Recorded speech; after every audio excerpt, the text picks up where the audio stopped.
You're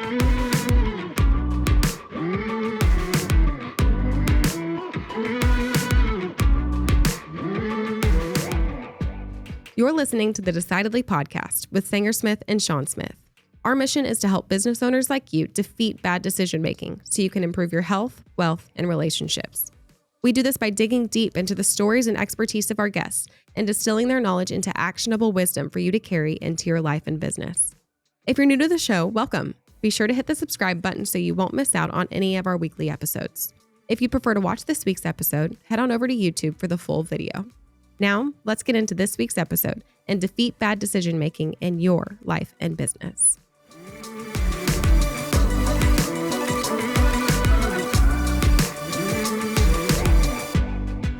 How often are you aware that people are different from you?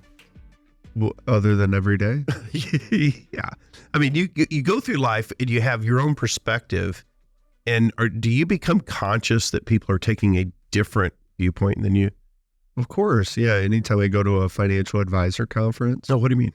I feel like the people are motivated by different things. There are some people that are motivated to kind of have their own, they just want to work part-time basically. Mm-hmm. They don't really want to like innovate. Yeah. Some people are at the conference so they can get a bunch of free food and go to and stay at a hotel on the beach or whatever. You know, right. They're just kind of there to party. Yeah. There are some people that want to take over the world and make as much money as possible. I think there's certainly different motivations for things like that. I'm talking about more at a fundamental level on how they behave. I have a friend of mine, Derek Kinney, I was just on his podcast and he's on ours, and he tends to approach things differently than I do. So he's very people oriented, right? So I started to notice. Yeah, we aren't that way. No, I'm not. All right. So we've talked about the clothes we wear. It tends to be very dressed down, and I'm trying not to attract attention, let's say. Mm-hmm. And he's the other way, right? So he's eye-catching. Yeah. And there are people like that who will dress in ways where you notice them, mm-hmm. but then everything else about them backs that up. They always have a circle of people around them. They're never by themselves. They're very people focused. I tried that once. I got bathing apes in middle school. You got what? Bathing apes. I have no idea what that is. There are these Japanese shoe, sneaker. They were really, you remember Soulja Boy? Yeah. So he kind of made them. Are you proud of me for that? Yeah. Well, okay. Impressed? A little bit. All right. Yeah. It's like a 6 out of 10 on how impressed I am. Okay. You remember his like most famous song? Is that the Superman song? Yeah, Crank That Soulja Boy. Crank That Soulja Boy. So they said, I got me some bathing apes. Oh, okay. All right. So there you go. So you were with the pop culture. Oh, it was at the time. Okay. It was at its height. Yeah. Okay. They're very brightly colored sneakers. Yeah. All right. Like neon. Oh, I remember these. Okay. They had a star on the side. Uh-huh. Anyway, they were from Japan, and Bapes, you might call them. Okay. For short. For all the kids. And I was like, I need to get me some bathing apes. Okay. And so I did. And I got an overwhelming amount of attention. Yeah, you don't really want attention. No, look at what we're wearing: khakis and a solid color shirt, blue shirt. Yeah, I'm trying to blend in. Mm-hmm. Yeah, well, that's interesting. So that didn't work out for you. You didn't like it. No, I couldn't pull off the Derek Kinney look. No, not at all. But we're all different and we're all unique. Yeah, and our guest today helps us dig into that, understand our own unique motivations, and make sure that when we're building a team, we know how the motivations of different people create a diverse team that can be unified in a higher calling, not a collection of individuals warring with each other over their differences. So Thomas Erikson's a renowned expert and author in human behavior. He teaches self-awareness skills that help leaders navigate relationships with people who seem to drive them crazy sometimes. He uses the DISC assessment to guide his approach and then goes deeper beyond that. So if you're unfamiliar with the DISC assessment's a model that analyzes human behavior, kind of breaks people down into 4 primary personality characteristics: dominance, influence, stability, and compliance, or DISC. Erickson's introduced 4 corresponding colors, so it makes it a little bit easier for me anyway to identify individuals with their primary traits. So he breaks it down from red, yellow, green, and blue. Red, dominant, commandeering individuals. Yellow are influential, people-oriented. Green are stable, friendly. Blue are precise and analytical. So as you're listening to our conversation with Thomas, remember those 4 colors, those 4 codes, see where you fit within that group and see where the people who you have conflict with in that dynamic. I think you'll learn a lot from this conversation that we had. I'm Sanger Smith. I'm with my dad, Sean Smith, and this is Decidedly.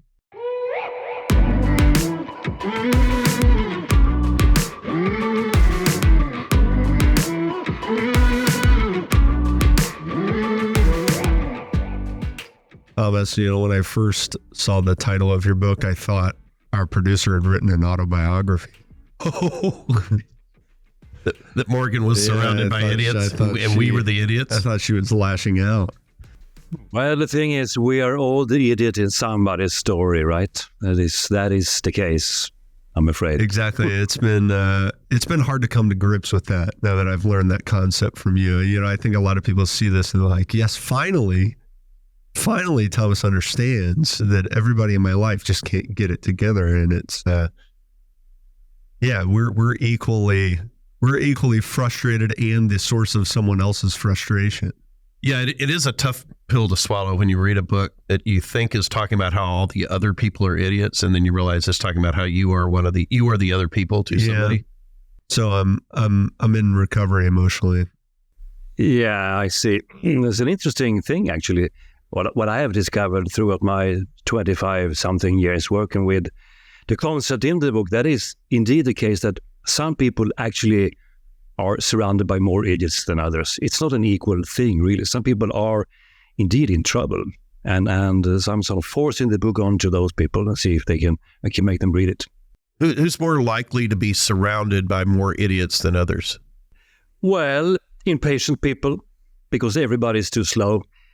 You have one of them on the front cover of the book. I can see it from here. I mean, we don't have to go into details, but what I call the red character, they are usually surrounded by more idiots than others because people are just too slow, That is usually the problem. And talk too much and act too little. So, yeah. Of course, I'm joking a little bit, but not much. Sean and I both struggle with that. I think we're lean more to the red character traits. And anything short of perfection, we're like, oh gosh, this guy can't get it together. Come on, man. Guy's an idiot. Geez, make a decision, dude.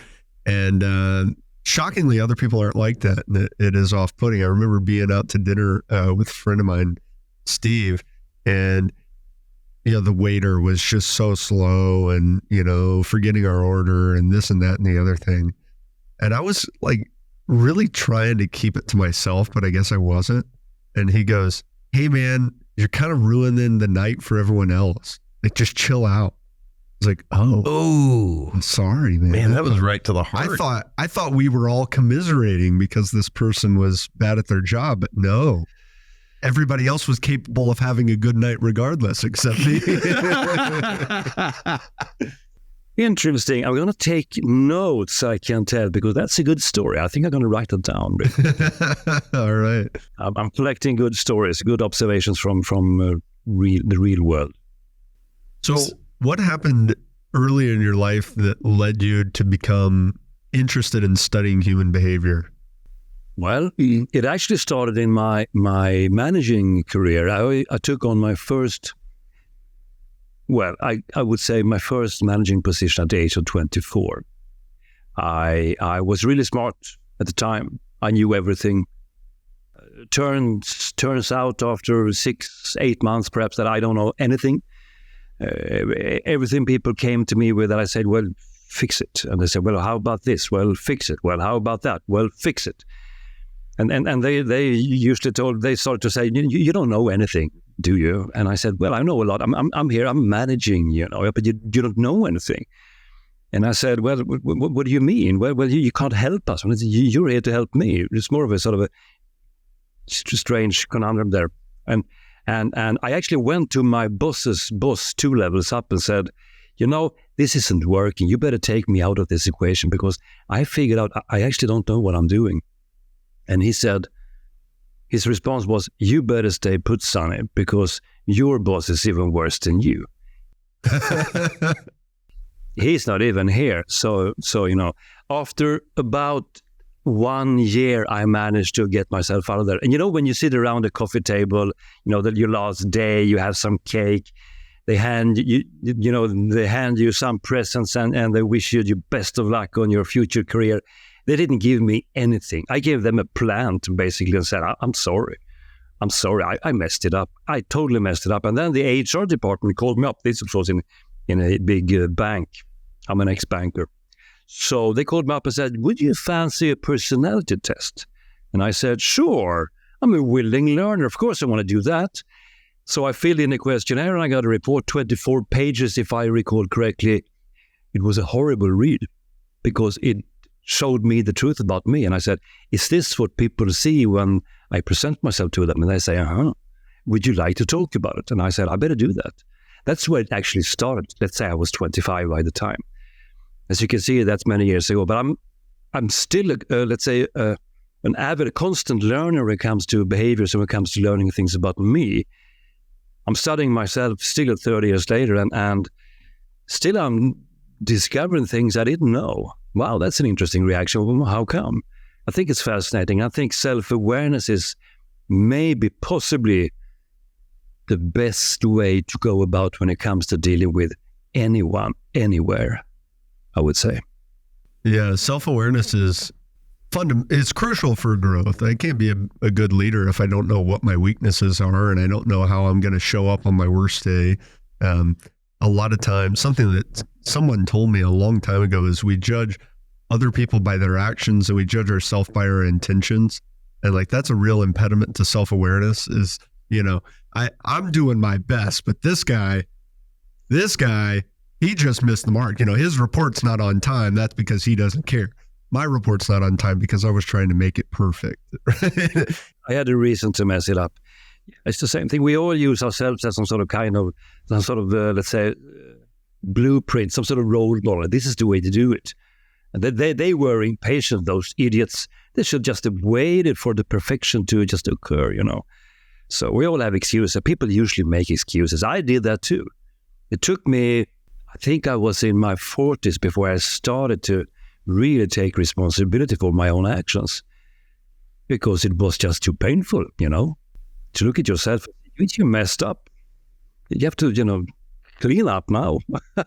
When they did this assessment of you when you were 25 after you left the company, what did you learn about yourself that made you really pause and reflect deeper? I kept there was some really hands-on stuff, such as I kept my mouth running all the time. I talked too much, used too many words.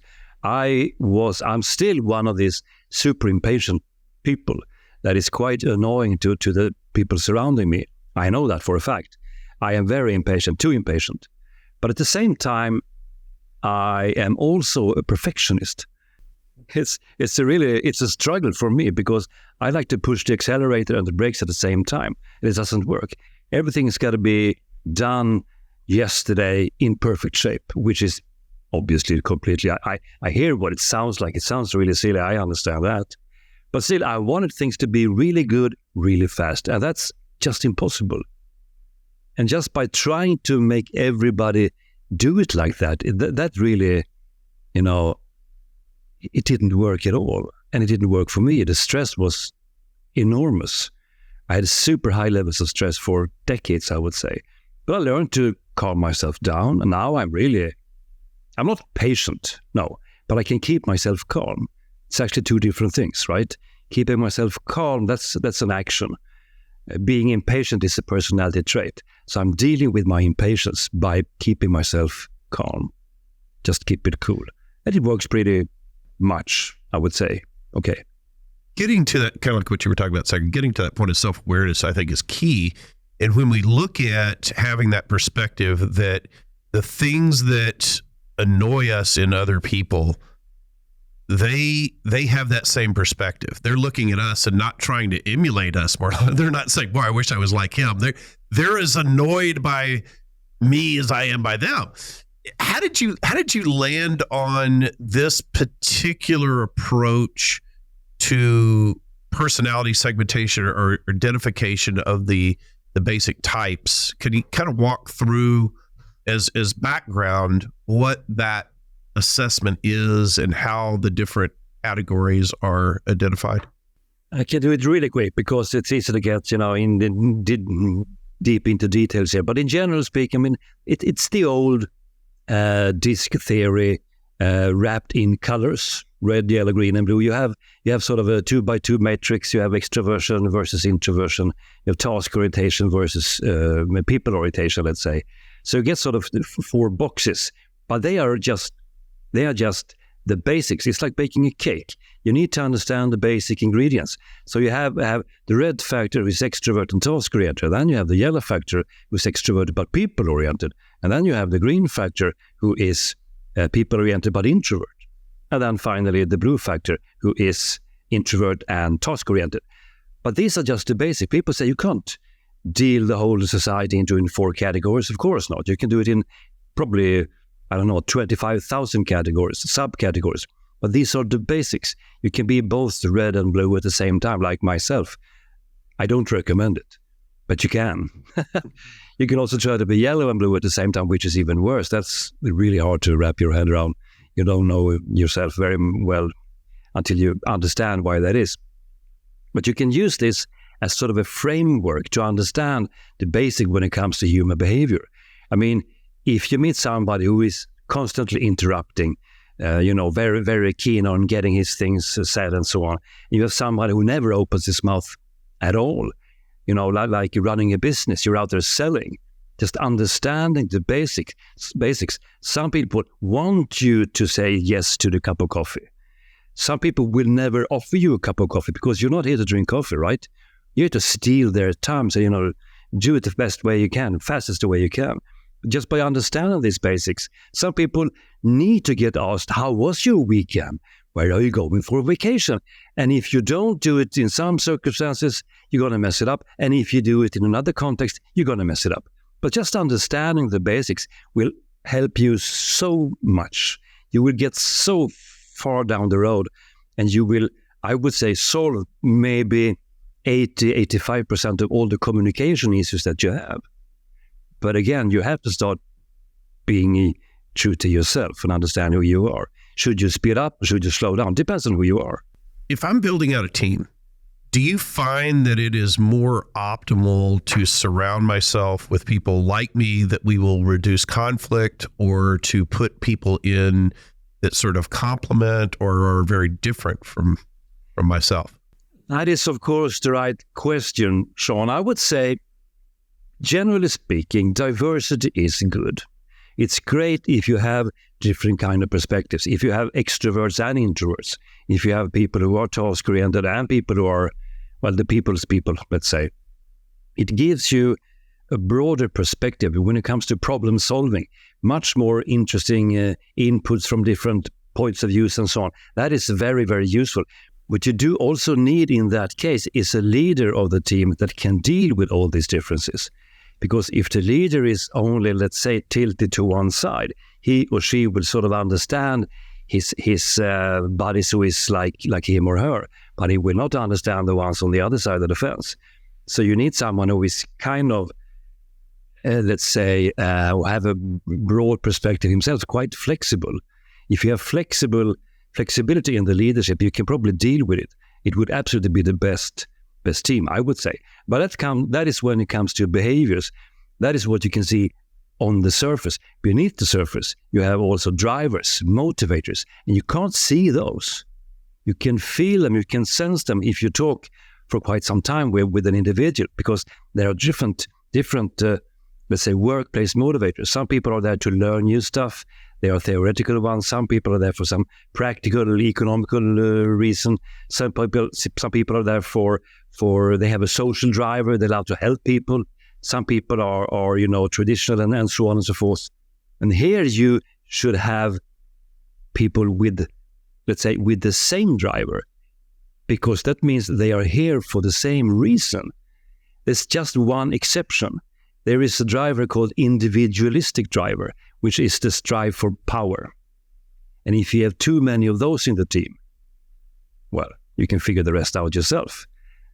But if you understand these things, you can build a team in a really, really smart and let's say, fruitful way. And people are going to be really, really efficient if you pay attention to these traits.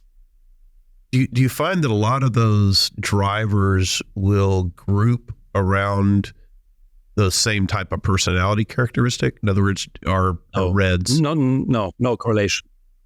Okay. We have millions of analysis to say that the correlation isn't there. The only thing that you can see, yellow people, meaning extroverted, people-oriented people, they tend to be a little bit more individualistic.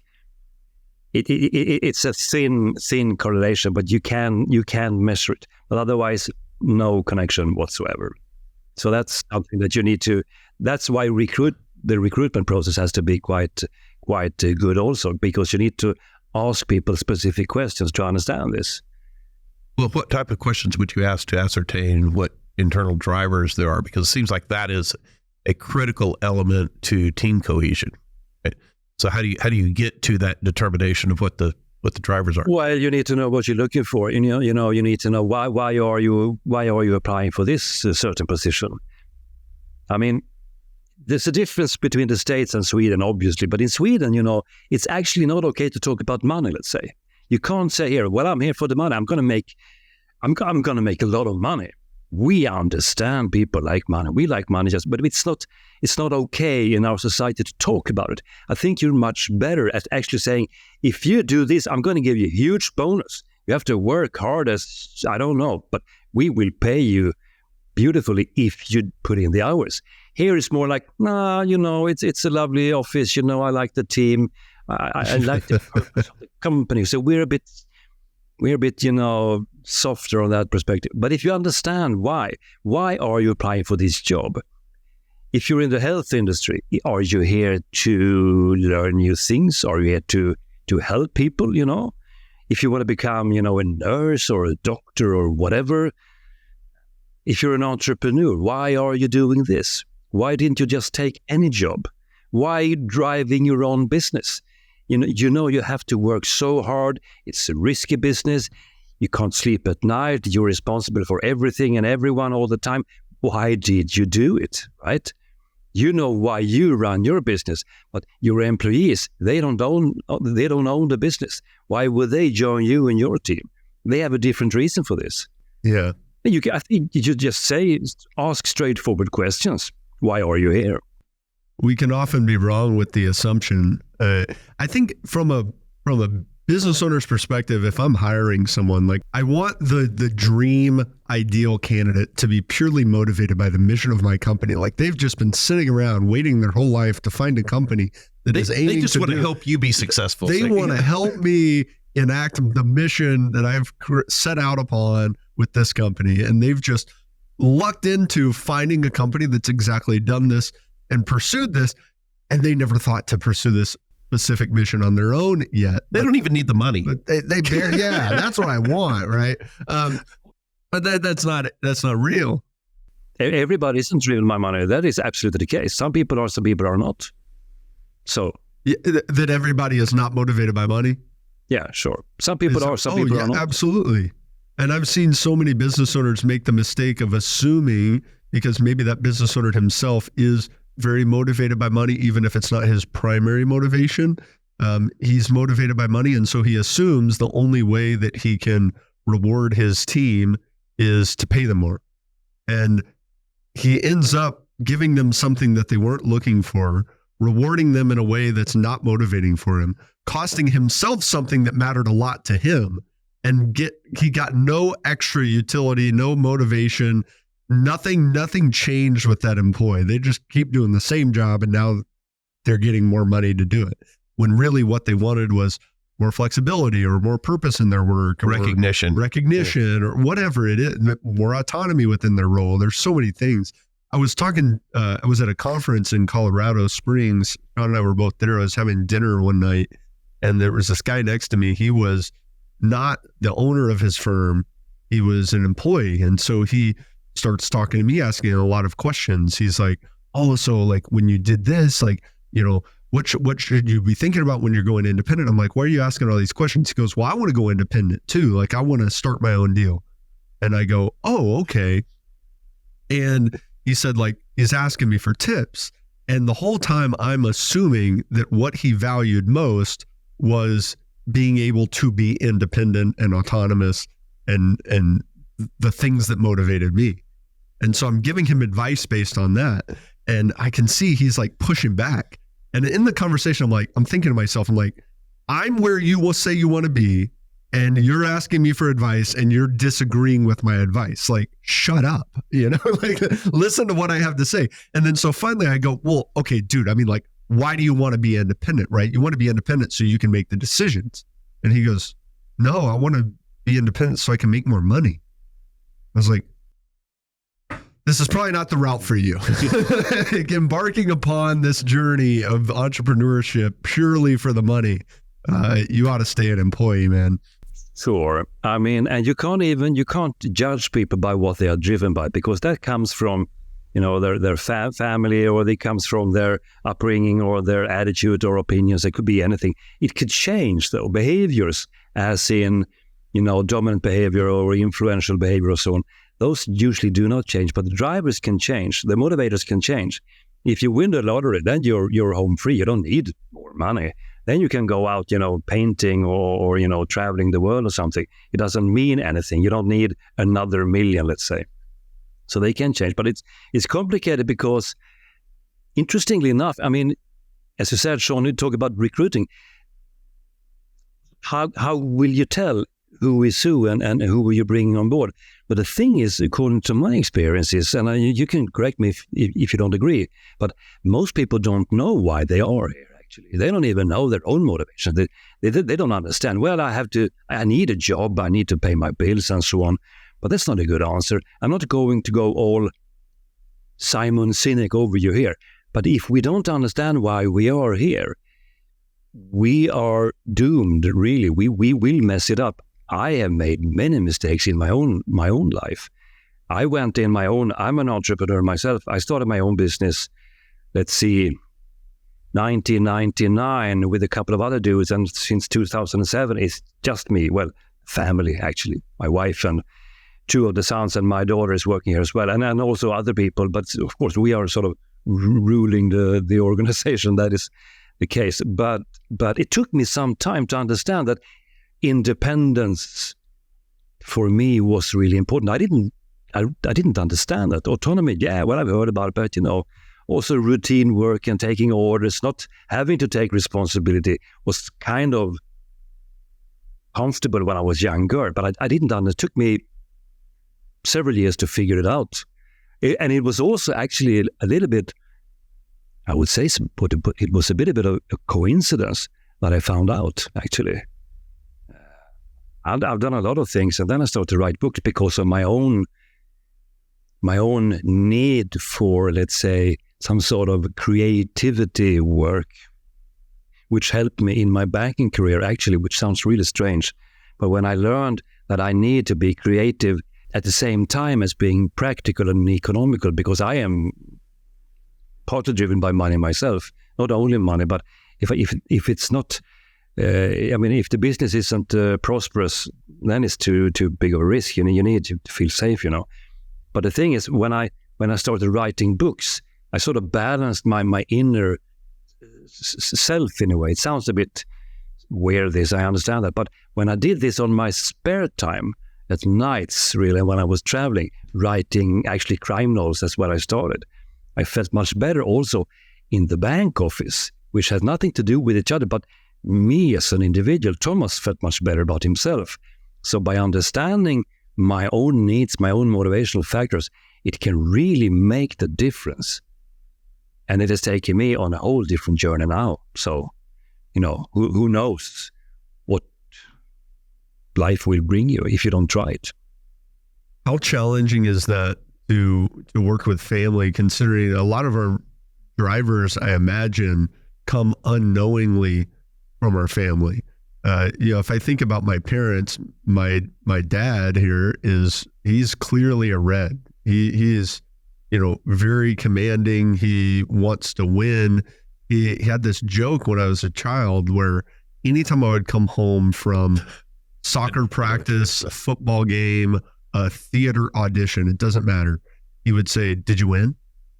And it became things that even where winning wasn't a possibility, he would ask me if I won. Right. Yeah. You'd come back from a party and say, "Did you win?" Yeah. You'd come back from a party and say, "Did you win?" And it was our joke, but it was also like there was some truth in it that like that's how he lives his life, and that's why he's done a lot of the great things that he's done. My mom, on the other hand, she had such she was upset by that question. That question alone bothered her because she's so motivated by social harmony. She is very much about people oriented. She really wants everyone to have a good time and get along. And so she used to say this thing to me and my sister that would drive us crazy. She would say, like, you should care what or she would say, like, people are going to think this of you if you do that. People are going to think you're rude, or people are going to think you don't care. People are going to think this or that or the other. And my sister and I would always say, well, I don't care what other people think. I'm going to do it my way. And she would always respond with, well, you should. You should care what other people think. And, Dad, on the other hand, would be like, I'm going to go out there and win. And if you think I'm an asshole, then that's on you. But you're going to think I'm an asshole while I have a gold medal around my neck. Right. Care what other people think is only going to slow you down. Yeah. Yeah. So it was very two competing ideas. And I don't think that I'm not necessarily 100% in either camp. And it took me a long time because maybe I'm more naturally aligned with red and with my dad than I did with my mom's motivations. But I realized like I'm somewhere more in the middle. Like I think I'm a lot more blue, but I had to kind of find that out on my own. And like, just because I don't always want to win doesn't make me a loser. Right? Just because I don't always want to appease other people doesn't mean that I don't care about them. Yeah. Now, that's two different things, actually. That's a great story. Thank you for sharing it. But the thing is, if I don't win, that doesn't make me a loser. That is also very true, because if you're not even in the competition, you're not in the game, then most people are losers because most people do not compete. If you're in the game, you're trying to win and you lose, well, then I guess you're kind of a loser. If you did your best, but I might be an asshole, but I'm still winning. I can't say what's good and what's bad, but also that is also a driver when a motivational factor in this individualistic driver, which is not connected to red behavior, but still red people usually they like to win, they like to come out on top on any game. If you play, I don't know, table tennis, you drink beers, you play, shoot some pool. Shouldn't we count? That's usually the red guy. We should count. Shouldn't we count? Yeah, let's count. Let's compete. We're only here for recreational matters. We're here to hang out and have a good time. Well, we could count anyway because someone is counting. Yeah, we could bet $1. Yeah, sure. Why not? And some people say, well, why? Well, why not? It's a silly question. What do you mean, why? Of course, I understand. Well, I want to win. So, and you can lose friends by being too competitive. I have seen that happen more than once, and I was struggling with that a little bit as a youngster. I was a little bit I had a bad temper too much, and I had to work on it. Seriously, I had to work on my temper because when I lost, I was not in a good place. Well, I have found, and I didn't know the terms to attach to it years ago. Like a red or driver or whatever it was. But I realized that being that way, being sort of competitive, you will naturally then sort of limit the social connections that you have because people are less likely to be desirous of being around you as opposed to somebody who because shockingly, some people joined the high school football team and winning was not on their mind. Yeah, right. But I found that if I align myself in either a marriage with somebody who is more of the yellow sort of social priorities for them, or in business, there are advisors I will pair with to work with a client, because they will approach that client relationship very differently at the social level, at the caring level, asking questions about family that I maybe would forget to ask because I'm trying to approach different objectives in that business relationship. So I've found that if I'll pair myself with people who complement my strengths, then I get a better result. I get a better client relationship result. I get a better marriage and raising kids because they've got different perspectives that are influencing them. Yeah, so I didn't have terms to put with it, but I kind of figured some of that out. You can call it anything. I mean, when it comes to business, it's kind of interesting because I was training sales reps for 15 years, and as one of you mentioned just now, some people aren't here to win.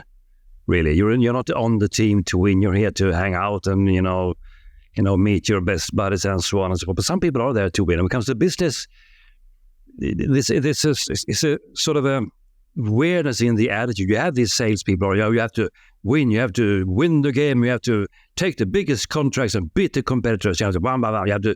It's a war out there. Well, maybe, but then again, you can also compete with yourself instead of competing with everybody else, because there's always going to be somebody out there that can beat the hell out of you, because someone will be better at everything all the time. But if you compete with yourself, it sounds like a cliche, I understand that, but if you want to, you raise your own budget next year with 5%, and you say, okay, I beat myself.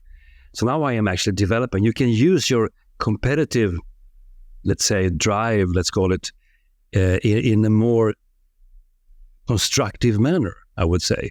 Because if when we are competing, and I've been in this game for many years, when you're competing with the worst, the neighbors on the other side of the street, the one we really, really hate, all those people, they took my big client here, I'm gonna steal something from them. That's usually very bad. It's gonna get on your own nerves, and you're gonna feel bad. You're gonna sleep worse than ever. You're gonna feel really stressed and so on. So I think if you can sort of channel your inner competitor, let's call him or her, towards another kind of competition, it will be really good for you. I mean, like running a business. What are you competing against? Other small businesses, other family businesses? Are you going to put the Andersons out of business because you want to win? That is usually not a good method. Build your own business. Do better than you did last year. Build your own team. Bring in another guy on the team. And now there's 11 of us. Wow, we are better than last year when we were 9, So we are kind of winning, and celebrate things. Because if you don't have the competitive drive within you or within the organization, you tend not to celebrate the wins. Because even losers sometimes win. Even if you don't compete, you sometimes win and you do really fantastic stuff. And they tend to forget about the celebration. They tend to not buy an extra drink and pop the champagne bottle and say, yay, well, we did it, because it's not important. It's just another day at the office, which is also bad, I would say, because we need the hurrahs when we did a good job. Wouldn't you agree? Yeah. Well, how do you balance out, though, the necessity for having a sort of a worthy adversary that raises your level of competition because you're competing in a most positive way, versus having that go to sort of a negative place like you're describing? Most businesses, they don't even have these conversations, I would say. Someone has a business idea. Let's build these things. We're going to make them more beautiful. Gray is out. Okay. We got to make them with flowers. We got to do something. Okay. And then you build your team and you develop and you use some new high tech and you sort of, but you don't, most businesses, they don't discuss why. Again, back to the why question. Why is this important? What are we trying to achieve here? Is this going to contribute to the society in general? Are we going to make money? Is this really helpful? When do we want to be the biggest producers of this stuff in the States? Whatever it is. But have you defined why you do it? And as we touched upon just now, every new character that you bring on board, they are here for some other reason. Some are just here to pay the rent. We need to understand it. But people, it's been so popular to talk about, the basic values. We need to understand our fundamental values and, the basics. We need to have it. Sure. But you need to sort of recharge these things probably every half year or something. Every time you bring someone on board, you're going to bring some other values in there. You're going to have a conversation. For that, you need probably an HR department, which is actually also a bad idea because that's costly, and they are here for a third reason altogether. They are not here to make money either. They are here to deal with people, which is not why you are here. So, the bigger you are, the bigger the problems you get. So I don't know. It's a struggle to make it work. It sounds like what you're saying is winning can certainly be a component of a team's motivation, but it can't be the only motivation. You have to have a why that's motivating it beneath, and kind of supporting that aim to win. So if we have an objective of we want to be the number one producer in our region, there's still got to be a motivation that's underlying that is speaking to something higher, because we can reach the finish line of becoming the number one producer. And if the only reason we were trying to do that is so we could become the number one producer, it's kind of a vacuous purpose. There's nothing beyond that once we hit it. And along the way, I think we lose motivation by that because we realize it's self-serving. I do it the same thing with clients when it comes to their quote unquote financial goals. Like a lot of our competitors focus on telling clients, hey, we're here to help you meet your financial goals. And in my life, I don't meet a lot of people who have financial goals.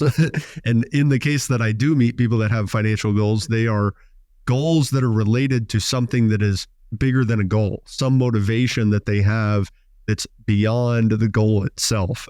They don't want to retire at 62 because that would be beating their friend who retired at 63. Right. That's not why they want to do that. They want to do that so that they can spend more time volunteering at the church. And so that's a higher calling than simply the measurement that we're aiming at. They don't want to buy a vacation home just because it would be cool or it would make them look successful in the eyes of their friends and neighbors. They want to buy a vacation home because having memories outside of their community they grew up in with their family is something that they want to be able to provide for the kids and grandchildren as their children age. So it's a bigger motivation. And in business, if we have a motivation that's got such a concrete finish line to it, like that's good, but it should function more as a measurement of that harder to define aim. Is that kind of what you're getting at? I guess it is. I have pondered these questions quite a lot, and again, what is being successful? I mean, see, it's a classic question, obviously. How do you define success?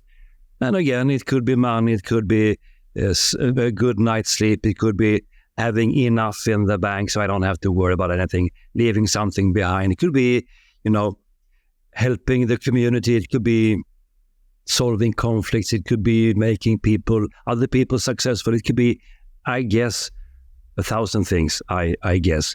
But what you said there, I think it goes back to what we touched upon before. A lot of people haven't really figured this out. It's not on their agenda. They hear their managers talk about, you need this, you need that, and we have a goal. We're gonna be number one. Okay, so now you're number one. Are we going to, just get out of business now? Are we selling? Are we, retiring? Now you are number one, and what's the next goal? I don't even think that's a good goal to have. Here in Sweden, we have 4 really big banks, and they are all number one because they measure different things, obviously. So they can all say, hey, we're number one. And I say, well, I don't like any of you because, they are too big for a little guy like me. So they don't care about people like me. But the thing is, the thing is, this conversation is important, but it's also tricky. When you say something like, we want to be number one, well, may I ask, why is this important to you to be number one? Well, then we have won. Well, okay, so why is winning important?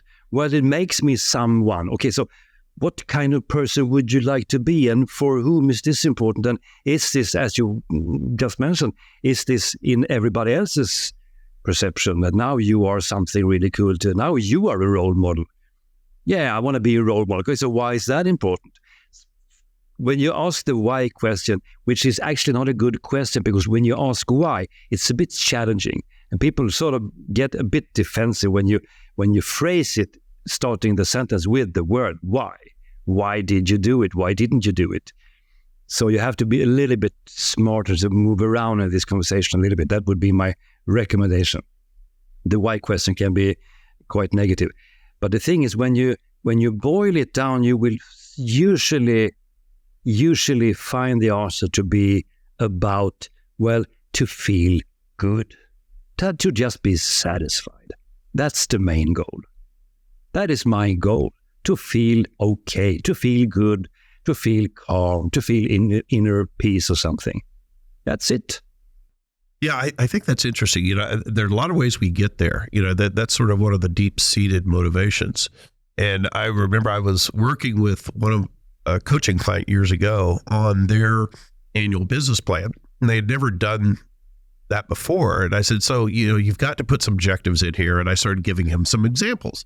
I said, for example, you want to be number one in the marketplace. You want to reach this level of recognition. You want to, hit this number. And I realized that all of the examples I was giving, were your motivation. They were my motivations, coming from a perspective of competition and winning and those types of things.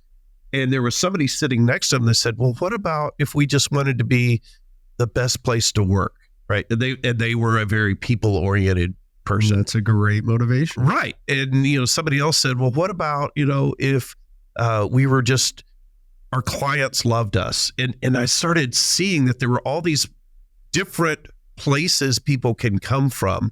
Yeah. That could be objectives that were different from to your point about the banks. Like, of course, they're all number one because different things are important. Oh, we're number one in revenue. We're number one in customer satisfaction. We're number one in average size of transaction.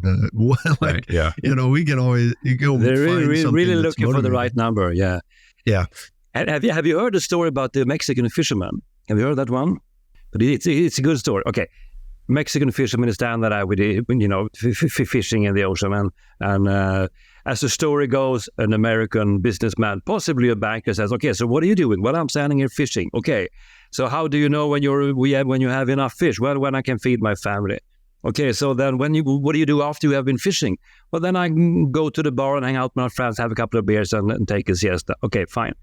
You know what you should do?" the businessman says. "You should actually buy a boat." "Oh, well, why do I need a boat?" "Well, then you can, fish more fish. So you can, collect more fish and you can make more money. And then you can buy another boat." "Oh, dear. Sure, but I can't drive two boats at the same time." "No, you hire another guy, to run the other boat. And now as soon as all of a sudden you have a whole fleet of boats, so you can, empty the ocean of fish." "Oh, my," the fisherman says. "Well, then what I'm going to do? Well, you can list the company, I don't know, on some A-list or somewhere, and then you can just sell out, and you can go home with the millions on your pocket." "Oh, wow," the fisherman says. "And then what am I supposed to do after that?" "Well, then you can hang out with your friends and have a couple of beers, take a siesta." And the thing is, you read this and you ha, funny story, but there are a beautiful truth in it. And people don't recognize it until you point it out, because we are so busy being successful, looking successful in other people's eyes. I would suggest that most small family businesses, even the giants like Microsoft or Google or those things, okay, fine, they started in the garage. But it was never really a family business now, was it? Two people from the university got together and started to develop stuff. But when you run family businesses, you need to be in agreement. You have to align yourself. Why are we here? How many people in this business can agree on the following objectives? The basic values, the fundamental reasons why we did this and not that, and so on and so forth. And even within the family, you don't have these discussions because you work really hard. You get up at night, 4:30 in the morning, and then you work until 10 o'clock in the evening. And I've done that myself. I've been there myself, so I'm no better than anyone else. But me and my wife, who happens to be my CEO, she's a force of nature. She really keeps me on track with things. And we discuss these things quite often.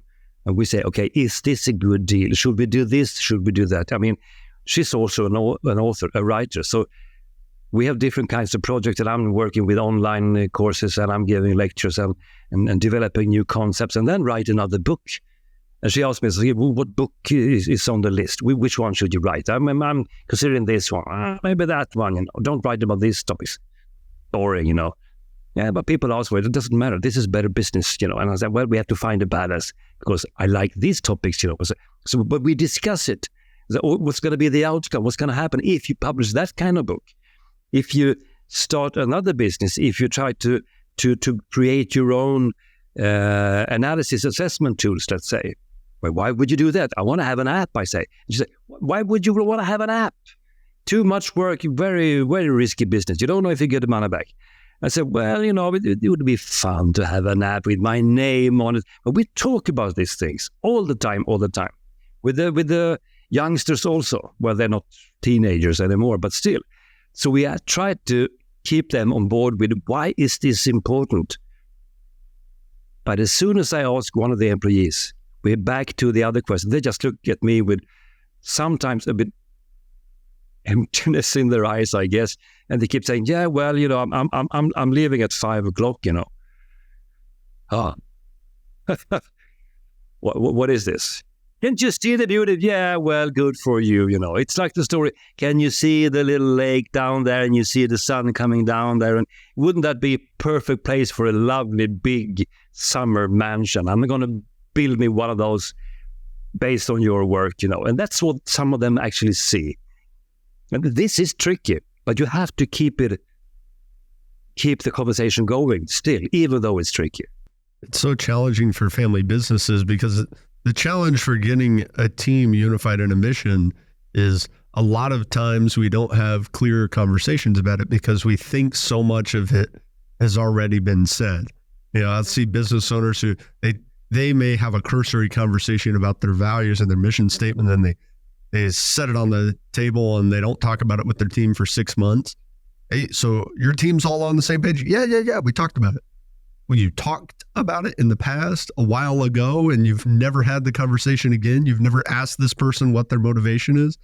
Oh, how well do you know that valued employee of yours? How well do you know her motivations? Oh yeah, I asked her last year. Like that's not good enough. I sent an email, and they all answered, who read the damn email anyways? Yeah. I mean, again, it's tricky just to define a process that makes this. Ask any business owner, just next time you meet them, just funny question, but why do you do it? Why are you here exactly now at this moment in time doing these things? Why do you do it? And just see the frustration and the sort of because my grandfather. You can inherit a family business also. That's even worse. The expectations. You're the third generation. Ooh. Now it's getting real. Yeah, and then when you look at it, an individual who's motivated by something like carrying on the family legacy, well, even if we all as a family agree and understand, yes, carrying on the legacy is important. Well, we all have individual interpretations of what that even means. For somebody, it means the specific recipe that grandma used in the kitchen of this Mexican restaurant is we have to maintain that forever. Some of them, it just means as long as we're doing something in the name of this company and we're succeeding and making money and providing a way for us to earn a living, we're carrying on the legacy. And so having a conversation, even when you think you found the motivation, like having that second level conversation of digging past it and going, what do we actually mean by that? What do we mean by what we're saying? Do you find that the motivations that each of you have in your roles as a family, that they deviate to that degree, or are y'all very unified consistently? That's an interesting question. Let's see if I can elaborate. My wife, Christina, she is And here's the confessor. She's my third wife. Now, what do you know? So don't take relationship advice from me, or do that, because I've tested everything that doesn't work. So I know a lot more than people who only have been married once. But the thing is this, I'm saying this a little bit as a joke, but seriously, I've always had this drive to be an author. I've always been giving lectures and keynotes and all of these things. But the lady who was the mother of my two now grown-up children, she paid no attention whatsoever. She didn't understand it one bit. This doesn't come out really good. I can hear that myself. But anyways, and then there was the one in the middle there, and she didn't get it at all. She just said, yeah, well, you do that. You do whatever. I don't know. I'm over here, you know. But when I met Christina 10 years ago, we were both newly divorced, actually. Both had decided, never again, never ever. I'm going to be on my own. I'm going to live somewhere on the countryside, in some small building with no running water. I'm going to punish myself. But we met and we realized quite quickly that we are not aligned when it comes to personality style, when it comes to behaviors, our ways of communicating. She's only red, 98% red. She's nothing else, nothing. No yellow, green, blue, just 98% red. And a bit frustrated, didn't I get 100?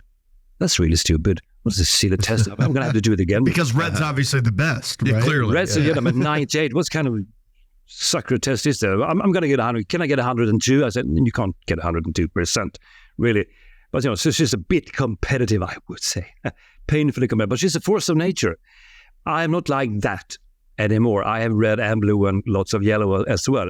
But we have the same drivers. Our motivators are exactly the same, which is really, really helpful. Because when we are working, you know, pulling all-nighters, you know, and we are really, really onto something, we never had to ask the other one, are you okay? Because we know you wouldn't be sitting by your desk if you weren't okay. This is a sign of being okay, because you are onto something and I'm with you 100%.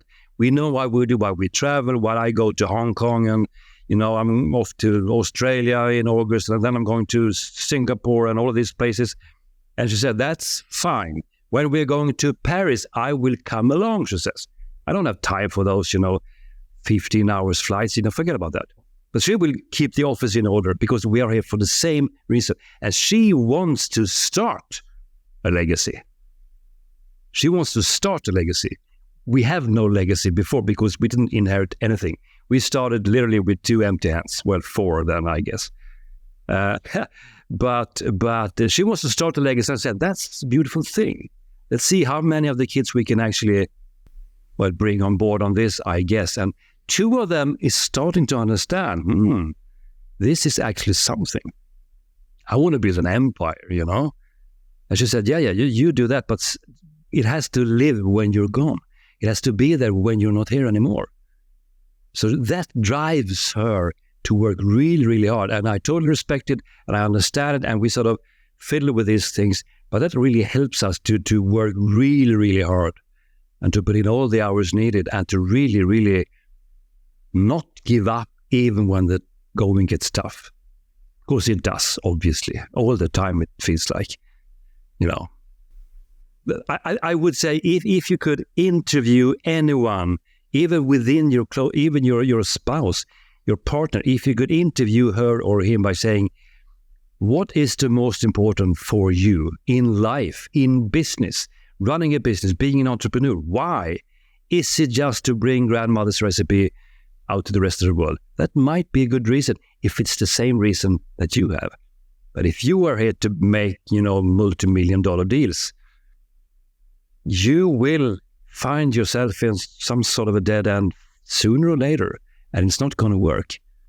Because when the going gets tough, you need the same reason, because you need a collaboration. You need a cohesive team. You just have to have it. I'm not trying to be, you know, it's nothing hallelujah about this. It's hard work, but if you don't bring up, I would say this sense of purpose, this mission statement, call it whatever, if you don't have it around the dinner table weekly, I think you're going to lose it. I think you need it up there. It doesn't have to be world-conquering hallelujah. No. It can be something small, but you have to keep it alive. What would you say is your, just a final question, what would you say is your top decision-making tip for business owners? I would say going back to this thing about the self-awareness, realize where you're weak when it comes to decision-making. Some people are too impatient and they don't bring in the data they need to make a smart enough decision. They just do something and then they have to fix the mess. If you're one of those people, work on your patience. Some people are too spontaneous. They see something novel, something new, and they say, "Yay, whoa, let's start this thing. Let's start this business. Let's bring that guy on. I liked him. I don't know anything about him." You're too spontaneous. You need to consider. You need to bring up the Excel sheets a little bit. If you are in the other corner, if you're, let's say, you're green, let's say you're looking for stability, then the biggest risk is that you don't take any decisions at all. You just postpone the decision making. You sleep on it, and then you sleep on it some more. If you know that you have that tendency within you, make any decision. Break it down in bits and pieces. Make just any decision. And if you're the analytical guy, prone to details and numbers and facts and statistics, just understand that you are working too hard on the preparations. Leave the starting blocks. Do something. Start somewhere. You don't need another book. You don't need another seminar. You don't need another podcast. Just do something. Please go and do some action.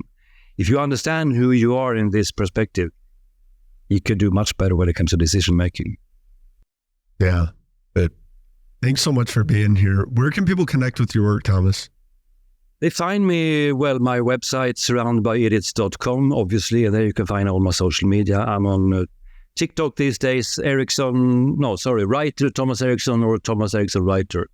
Instagram, LinkedIn, Thomas Erikson. If you Google Surrounded by Idiots, the book, I'm hard to miss, frankly, and I'm sorry if I offend anyone. So, yeah. Thanks for being here. I learned a lot. Thanks so much. Thank you so much for having me. Thank you. Appreciate it.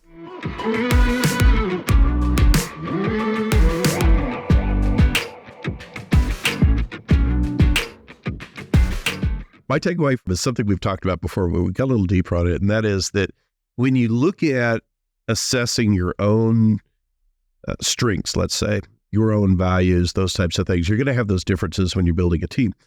But you need to make sure that you have the same underlying motivation, that everybody's there for the same reason, and that you ought to be asking what that motivation is. A lot of times we look for technical skills or other strengths or those types of things. We fail to ask what that underlying motivation is. And then he made an interesting point about making sure that not only do we ask that motivation and find out what it is, but that we're recommitting and reaffirming to that motivation on a pretty regular basis. So I thought that was good. That's interesting. My takeaway was a little bit different, but in the same vein, that what I got from the conversation was that our motivations don't need to be the same, but our individual motivations need to attach to a unified motivation or a unified driver. And so you may have people who are motivated by money or autonomy or doing good in the world. And all three of those people can coexist on the same team as long as the unifying mission of the company allows them to individually express those motivations within their roles. Yeah. You just made a great decision to listen to this episode of Decidedly. Make another great decision by subscribing to the show and leaving us a 5-star review wherever you're listening. We appreciate the support. It helps business owners like you find our community and defeat bad decision-making in their own lives. For more decision-making insights, check us out at decidedlypodcast.com, on Instagram at decidedlypodcast, or grab a copy of Sanger and Sean's books from the links in the show notes. Finally, we'd like to thank Shelby Peterson of Transcend Media for editing and post-production of the show. Thanks for listening. I'm Morgan, your producer, and this is Decidedly.